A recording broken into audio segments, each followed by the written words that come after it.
We're driving 6 hours on these bumpy roads, mind you. This little boy wearing all white comes running up beside the car, and then he runs up ahead. Now, I don't know where he's going, and all of a sudden, next thing I know, there are 10, 20, 30, 100, 200, hundreds of people surrounding the car. I don't even know how to be with all this. I get out of the car, everyone's singing. And then all of a sudden, everyone parts. And all the women of the village come forward wearing the same green dress that I had been given that morning. And they're singing. They're singing in Mende, my family's language. Para-tang, tang, tang. Para-tang, tang, tang. Para-do-a-do-way. Buddha, Sarah, go to. They're singing, we're preparing for Sarah. I'm literally pinching myself. I've never met anybody there. I didn't win the basketball game. I wasn't the homecoming queen. I just showed up. And that was enough. Another thing I've learned on this journey, sometimes when we just show up, that's enough. So I got to meet my uncle. He says, our daughter has come home. She can be chief someday. She's a princess. Now, there's one thing to hear that on the phone. It's a whole other thing to hear that in front of hundreds of people, because being a chief is not like a presidency. It's not a term. Being a chief is you are chief until you die.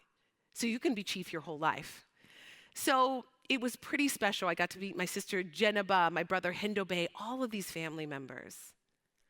I also got to see what happened after an 11-year civil war in West Africa. I thought, I'm just coming to meet my family. This is going to be great. But this journey actually gave me my purpose in life, seeing what happened after this 1991 to 2002 civil war in Sierra Leone. We are just kilometers away from my father's village of Bumpe, and my emotions are all over the place as I anticipate reaching my family's village. Little did I know my green African dress, a cherished gift from my father, would play such a big role in my arrival, my homecoming.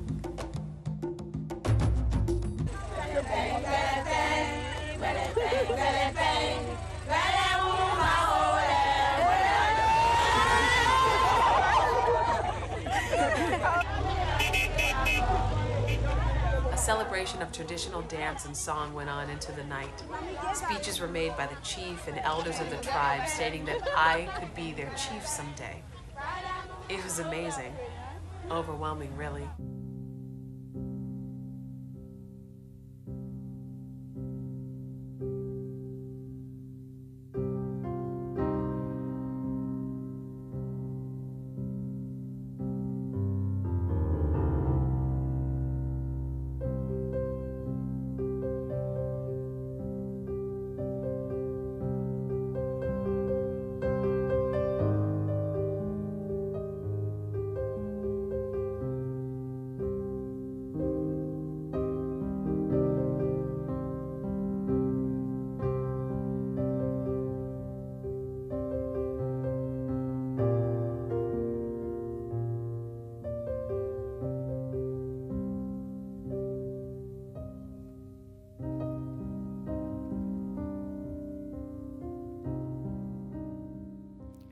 So I was getting to meet this amazing family, seeing what happened after this an 11-year civil war, and this whole new world opened up.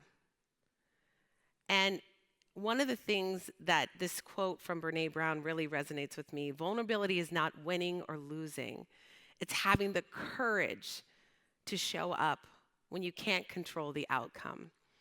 So I think about that inside of all workspaces. I think about that inside of going to meet my family.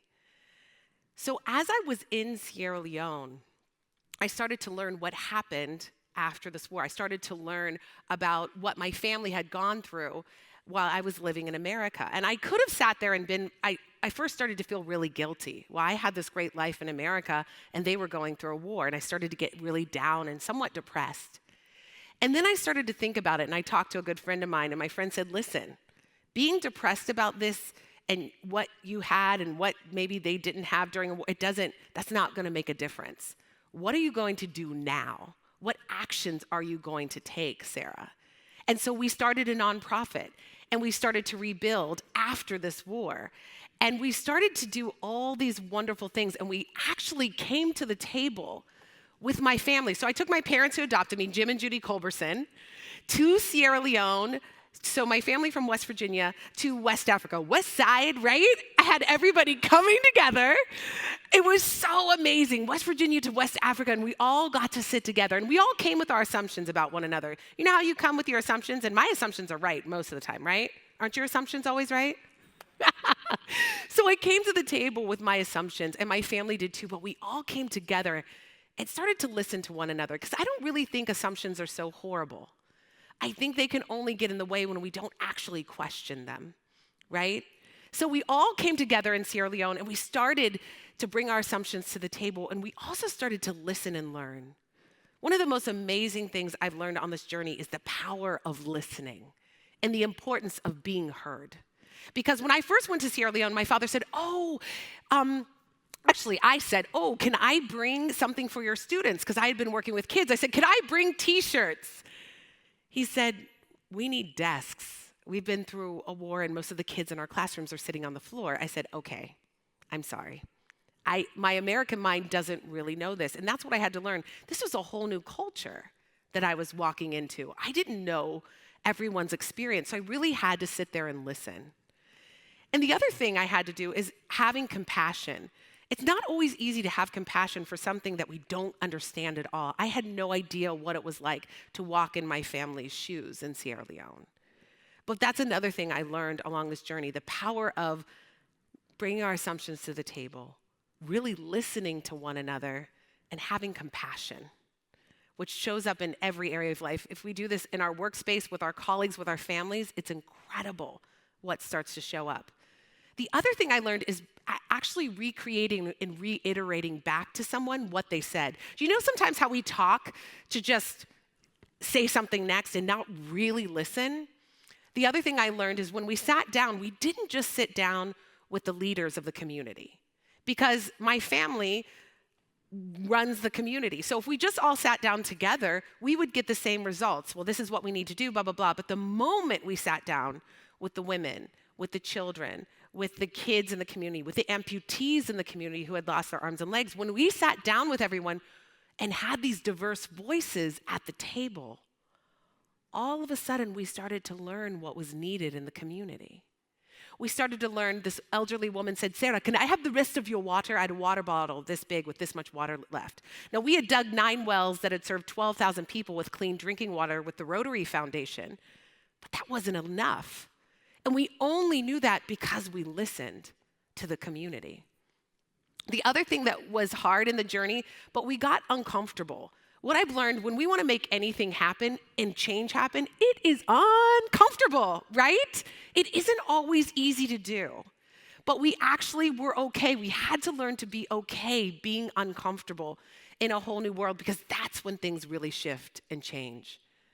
And we also didn't stop having the conversation, even if there was something we didn't understand. The girls said, we drop out of school because we don't have access to sanitary pads, so we stay at home. Well, the girls and the women are the ones raising the family.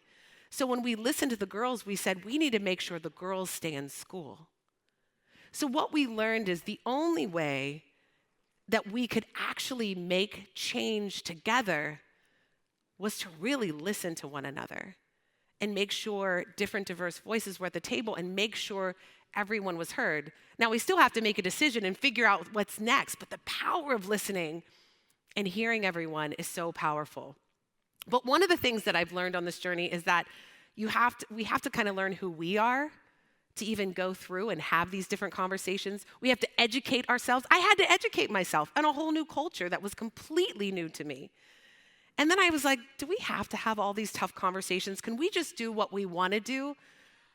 It doesn't work that way, right? Even in business, we have to kind of have the tough conversations and listen to each other so we can move everything forward.